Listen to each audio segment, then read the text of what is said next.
Hello and welcome to episode 23 of Tom's Hirschsprung's podcast. With me this week is the founder of Lyme Colitis, Dennis, and we're going to talk through his journey of IBD, how he felt before and after remission, as well as a special event coming up later in the year that we're going to talk about. So stay tuned to the end of the podcast, and we're going to talk about a very special event later on. Dennis, welcome. Thank you for having me. Not a problem at all. Now, as we said, we'll jump straight in and we'll start sort of just pre-diagnosis. I know we were talking a little bit off air about everything, sort of pre-diagnosis, post-diagnosis, remission. We'll go through all of that. But before you were diagnosed with IBD, how were you living your life? I was actually not really living my life. It was more like my life was living me. I was a fairly young kid when I was exposed to trauma, and instead of really focusing on that trauma and working with that trauma, I ran away from trauma with different vices and different toxic behaviors. Vices like alcohol, cocaine, and weed were like my daily doses of vitamins, if so to say, just to stay away from everything that I felt inside of me. And if that didn't work, I worked 3 jobs a day and just to not be around my own thoughts. So I was constantly running away from everything that I felt and everything that happens to me in my past. Thank you very much for sharing that. That's no problem. It's very much a story that you tend to hear with a lot of trauma events. Not that I'm a specialist in any of it per se, but that sort of running away and finding other vices as such, it is very common from what I hear when I talk to other people. So we're talking sort of pre-diagnosis around sort of 2018, 2019. Am I right in saying that? 2019, 2020, in 2019, I started having stomach issues and stuff like that, and I started feeling there was a problem, but again, with everything that was going on, I was not really looking into it until the 2020s, to be honest. In February, me and my best friend went to a party, his birthday party actually, and we did a shitload of things we shouldn't do. And I thought I was having a hangover, but it was actually way worse, and it lasted for 5 days where I lost a lot of weight, needed to go to the toilet many times, and all the other fucked up symptoms, and that caused me to go to the doctor. The doctor gave me antibiotics, which makes it way worse than it already was. And after 3 days of that, I lost about 10 kilograms. And just that 8 days that I was very sick. And then I went to the hospital, and then they say I have ulcerative colitis. And I had no idea what it was. I thought it was some Harry Potter spell or something. And I had no idea how to work with it or whatever. And just felt like my life was falling apart when they said the symptoms, and I would never be the same. And it took me quite a long time to get out of that victim mindset as well. So when you're diagnosed, was there sort of a wanting to find out more? Because I tend to find when I talk to people who are diagnosed with whether it be ulcerative colitis, Crohn's, IBD, IBS, not necessarily Hirschsprung's, they fall into 2 camps. They're kind of either A, they really, really want to know more and really want to find out everything they can, or B, which is kind of the camp I was in for a long, long time. It's just kind of, I know I've got it, but I don't really think about it or anything. Did you fall into any of those 2 camps? Yeah, as somebody who ran away from problems a lot in my life, there was no idea that I would really look it up or something. So I fell into being the victim, that I didn't deserve this, and that why this happens to me was something I said a lot, and I had no idea how to come over it or what to do with it, to be honest. And I just let the doctors do whatever they think that was the best thing, and that set me apart for a little while, definitely, yeah. So if we talk about fitness as well, because now you are very, very, very heavy into fitness. Very heavy into fitness, which is fantastic. And there's so many, we'll talk about your Instagram later on, and there's so many motivational things. I absolutely love it. I think you did a Thank you very much. job. Thank you. Pre-IBD, Yeah. Were you into fitness at all, or is this more being brought on because of the diagnosis? I was into fitness. I was not into health. So what I mean with that is I did a lot of fitness, but I didn't watch my figure or whatever. I just want to do fitness. And yeah, a lot of martial arts just, I think, to compensate for the insecurity that I had in my life. I think that is really the honest answer. Yeah, most definitely. I again talking to quite a few people who have been diagnosed with IBD, IBS, ulcerative colitis, colitis Crohn's. They then start to think, right, okay, if I've been diagnosed with this, is fitness going to help me? Which, of course, it's never going to do. Well, it's not going to do any harm being fitter, being healthier. But they have seen tremendous results. I'm not going to sit here and say, oh, people have been cured, because that would be totally the wrong way to go. But they have seen their symptoms improve dramatically.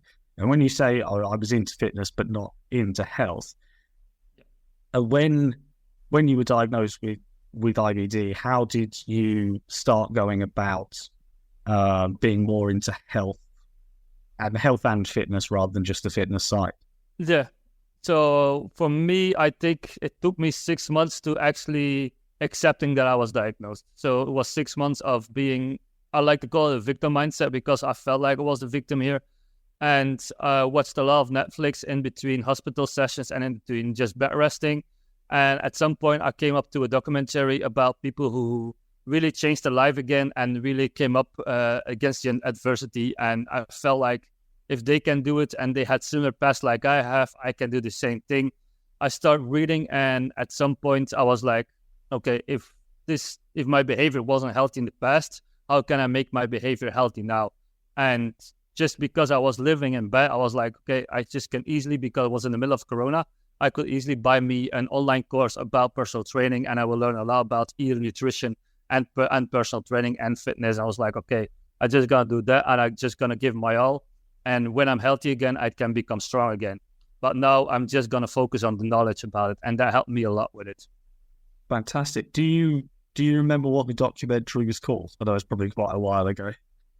It was quite a while ago, but I think it was called Titans, and it was with The Rock. So there was a lot of people who overcame adversity with cancer or with alcohol abuse and stuff like that, who really changed their life, and now they want to compete each other. And it was just so inspirational for me at that point, because I was that low, and it really helped me to get back on my feet again, to find the nutrition that works for me and find a healthy mindset for me, that I start reading books, which I never did in the past. Before IBD, I never even touched a book in my life. I was not the best student at all.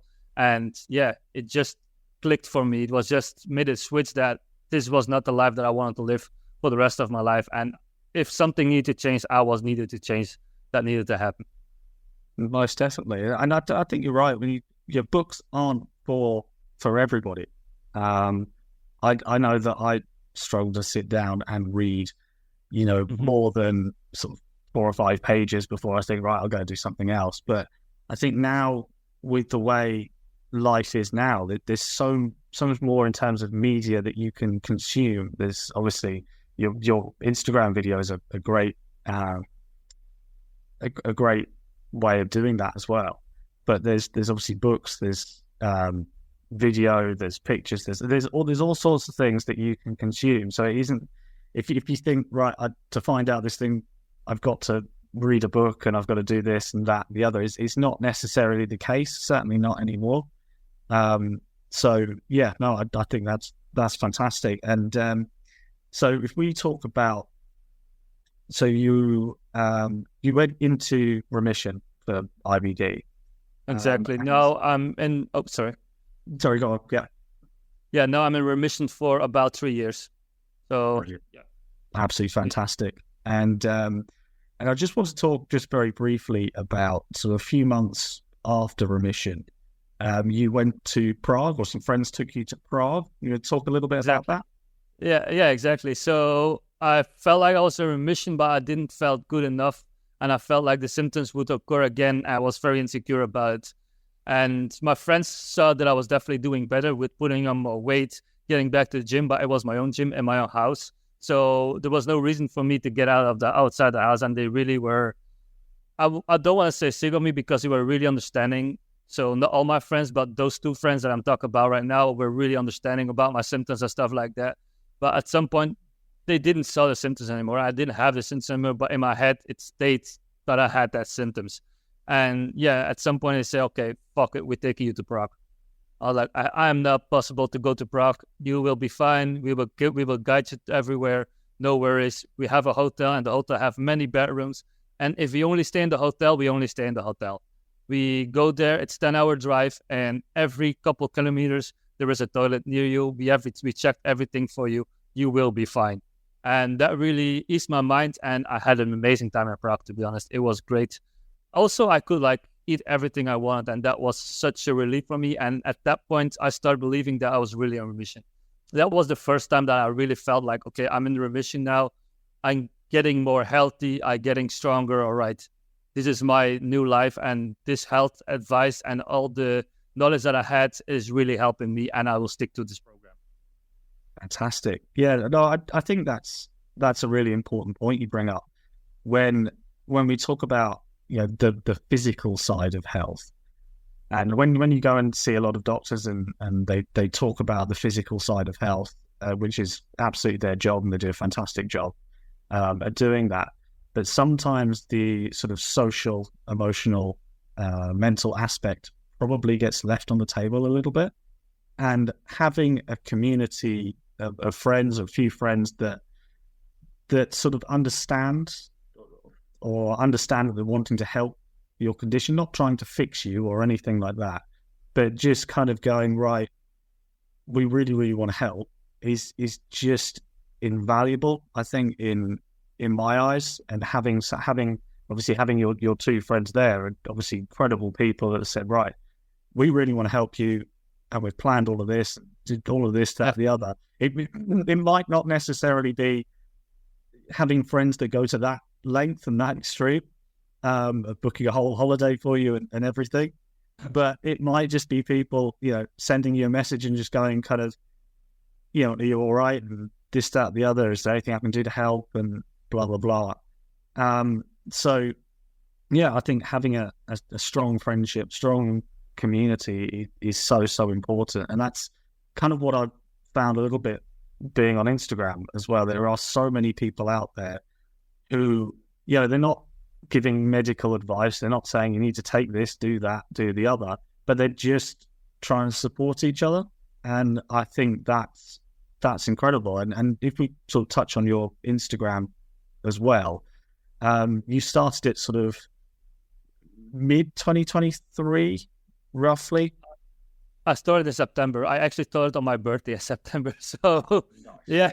Yes, there was I think the first post was on my birthday itself. So yeah, I started in September because it's something I wanted to do for a long time, but I didn't know if I had anything to talk about, because I'm clearly in remission, so I don't feel a lot of the symptoms other than fatigue once in a while. And when I eat something wrong, I might have a little bit of diarrhea, and that's it for me. That's the biggest symptoms that I have. So for me, it was very difficult to have an understanding of what can I talk about, what can't I talk about. So yeah, it was a little bit of a rough battle, but I'm feeling I'm finding my way, definitely, with the motivational, and as well as trying to connect as much people as possible, just to motivate them that I've been where they are now, and that I really want to just support them in what they are doing. So yeah, I think it's absolutely brilliant. I came across your Instagram quite a while ago and had a look at the motivational and the videos. The videos are very well put together as well. I think they're fantastic. They look very professionally shot. They are. Thank you. Which often helps, I find, if you're trying to get a message across, having something that looks professionally done and has a really good message is invaluable. And I think they're fantastic. I think anybody who doesn't necessarily have to be somebody who's got IBD or a stomach illness, but definitely come across Dennis's Instagram, because it is fantastic. There's some really good motivational things, and especially if you are if you do have a stomach condition, or if you're into fitness, they're really, really good. And I want to talk about one thing in particular on there. When you reached 50 followers, you did 50 press ups, and then the same with 100. And was that sort of a challenge you thought, right, I'm going to do this, or how did that come about? I was just like, for me, showing strength is something that helped me, and I thought like if I showed strength, that they'll also help people, and I'm going to do the same with the 500. So every milestone I will do something, but it takes me a while to get to the 500. But I'm not stressed about it. I'm just living my life, and I just go about it. And my health is my first priority, of course. And with that, I want to share everything that I go through. But with the 500, I might do 5K. I don't know what I will do. Maybe, I don't know. I have no idea yet. But we see when we get there. But definitely every milestone, I will celebrate my followers with the strength that I have, that I hold within me. Fantastic. No, I've seen a lot of people who follow you also follow me as well. So we've got quite good engagement. And I think we've definitely got some of the best followers out there. There's some people who have appeared on this podcast who also follow you as well and engage with you, which I think is fantastic. And I think anything that we can do to try and build a community, a motivational, a helpful, a positive community is definitely for the best. I'd like to talk as well, because there's another post on there that really intrigued me, was your tattoos and how every tattoo that you have has a meaning. Do you want to go through just a few of those? Yeah, definitely. I love them. So definitely we can talk about them. So you want me to talk about it, or you just want... Absolutely. Go for it. Okay.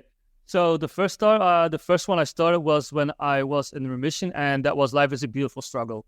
So I have this one right here. And so it was a deck of cards and a dices. So Life a Beautiful Struggle alone, just the words, meaning like it's a struggle. Definitely living with IBD is a struggle. It's hard, it's difficult. It takes many challenges, but it also brings growth, and that's what brings the beauty for me personally.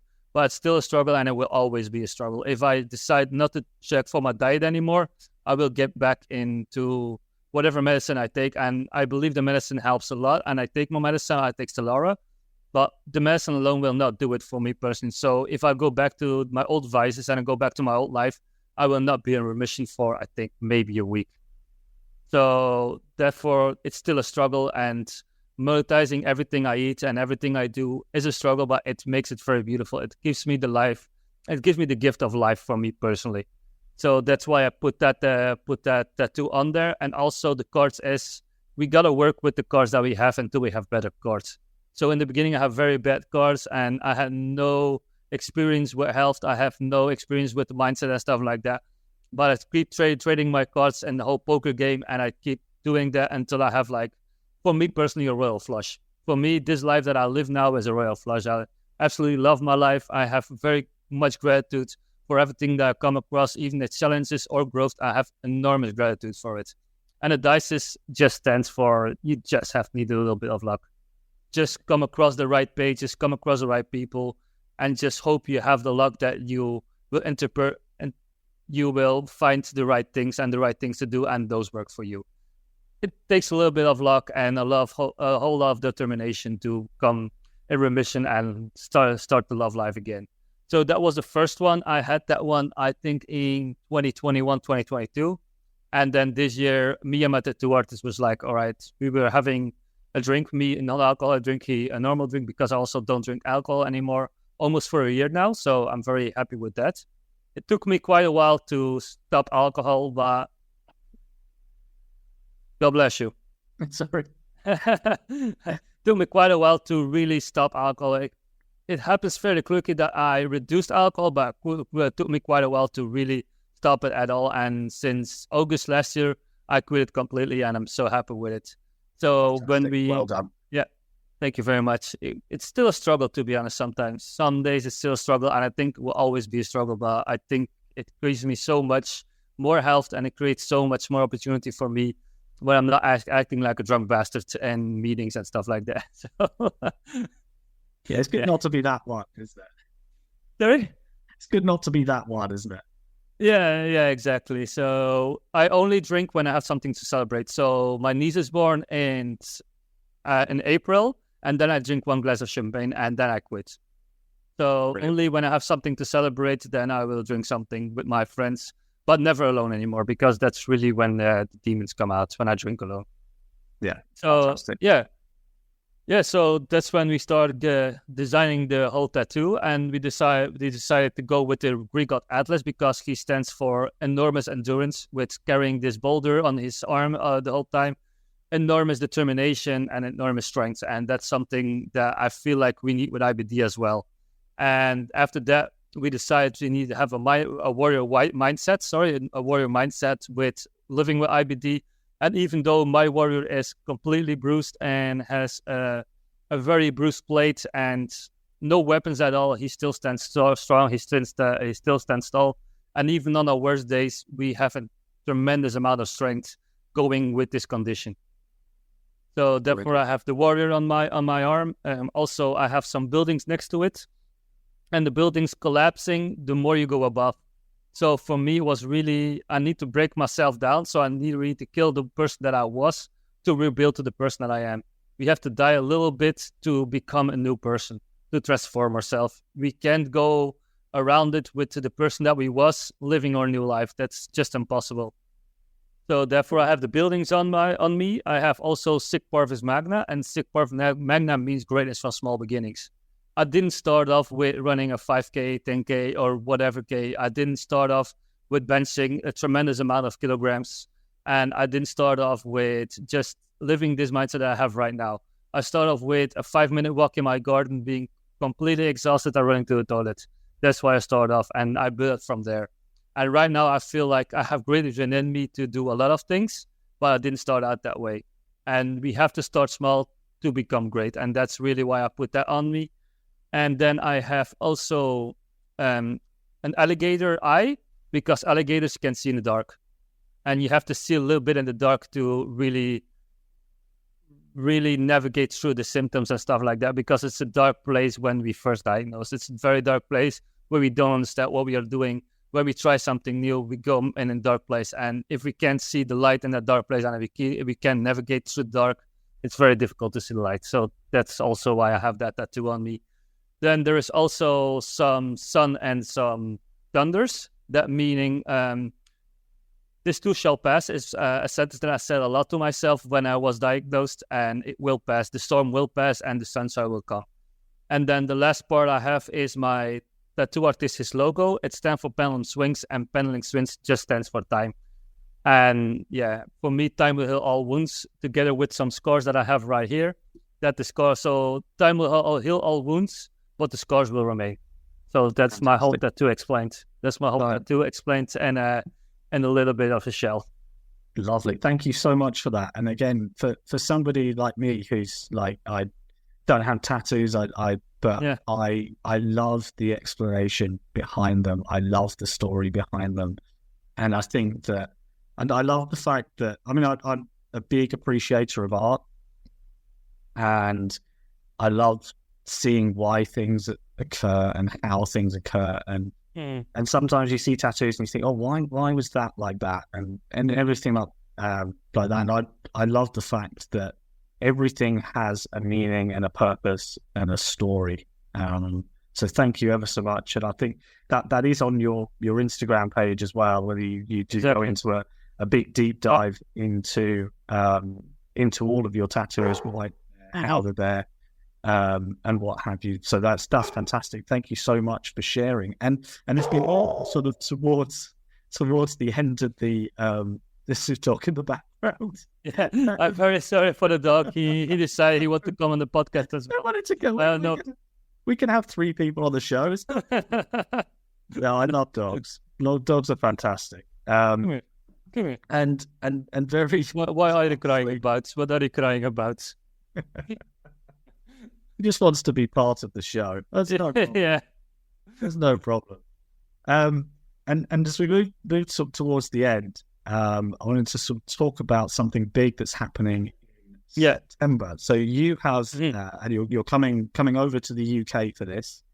No, I'm not coming over to this. Not coming over to the UK. No. What country is this in? Sorry, in Belgium, where I live. Belgium. Sorry, in Belgium, it's a hand. Yes, sorry, I got that wrong. It's a 42-kilometer obstacle course taking place in September. This is, am I right in saying this is a charity obstacle course? It's not a charity obstacle, but I made it a charity obstacle course. Ah, right. Okay. Yes. So the company that organized the organization really has nothing to do with it. It's just something that I do myself, that I wanted to do for Gut Charity UK. Why I decided to do it for the UK? Because I met a lot of lovely people in the UK that are living in the UK with IBD. Also in the UK, it's all-time high living with IBD. So I feel like these people can use them as much support as needed. And I don't know anybody in Belgium. I don't know any charity in Belgium who really stands with the people with IBD. And I feel like I have to do it for the UK people. So I'm running for everybody in the UK who is right now struggling with it, don't know what to do. And I think Gut Charity is a great advocacy for IBD. Definitely. That's why I chose them to really be my charity of my chosen. Fantastic. That's fine. No, I can see where I've got my wires crossed now, whether it was UK and Belgium based. No, thank you so much for that. And how do you train for an obstacle course, 42-kilometer obstacle course? Well, the first thing you do, you go into the mirror and you say, "You are insane," and then you start with it. It's a good way to go. No, actually, I wanted to have a big-ass challenge, like not just a normal challenge, not a 5K, not a 10K, just the biggest challenge that I could find, because I want to represent everybody who's right now in a flare-up, who is struggling, who has fatigue, who doesn't know what to do, because I'm going to be honest with you, with the 42 kilometers, I have no idea what I'm doing. I have no idea. I can train, but I don't know what I'm training for. So there's no way for me to knowing what obstacle will occur, and that really represents IBD for me personally. Like with IBD, when you first diagnose, you have no idea what's coming. And the same thing, like, I know it's 42 kilometers, so as long as I know it's gonna be a long ass fucking run, I measured it's gonna be 7 hours at least. So it's the 7-hour run, and then is not included with obstacles with it. And I have no idea what obstacles are. So the endurance that I need to have is the same endurance that I need to have with IBD. The obstacles, I don't know what they are, and the symptoms, you don't know what they are. So that's why it's, for me, the personal is the best thing that I could find that really represents IBD and really represents the people who are fighting right now. So that was my whole idea. And the Viking team is just something I really love. Like, the Vikings are the most fierce warriors there are. They are barbarians and they don't give a fuck. They're savages, and that's just something I really love. And we have to be a little bit of a savage to really navigate through IBD. Fantastic. I do. I love the representation as well. Similar to the tattoos and tattoo story. I love the fact that you're doing this. You're not just thinking, right, I'm just going to do this. I'm doing this for a purpose, and this is why, and this is how I think it represents me. And I think that's fantastic, and I love that. In terms of sort of raising money for IBD UK, do you have like a Just Giving page, or do you have somewhere where people can donate? I'm making one right now, but once this is gonna be aired, I'm sure there's gonna be in my bio of I became Dennis on Instagram. So yeah, I definitely have one then. But right now I'm making one. It's due for today, so yeah, definitely will have them. Definitely. Yes, so by the time this comes out, which will be this comes out 13th of June. So we are recording a little bit in advance. But this will come out 13th of June, and definitely have it up by then. So make sure you go to Dennis's page, make sure you give what you can, and help. I appreciate all the support. And only give what you can give. If you can't give anything, no worries, just share it, and just share with a lot of people. Make sure that it is announced, and I'm sure everything will be fine, but don't give more than you can give. That's the only thing I ask for. Definitely. Fantastic. And just very lastly, where can people, I know we've probably mentioned it a couple of times before, but where can people find you and find your story?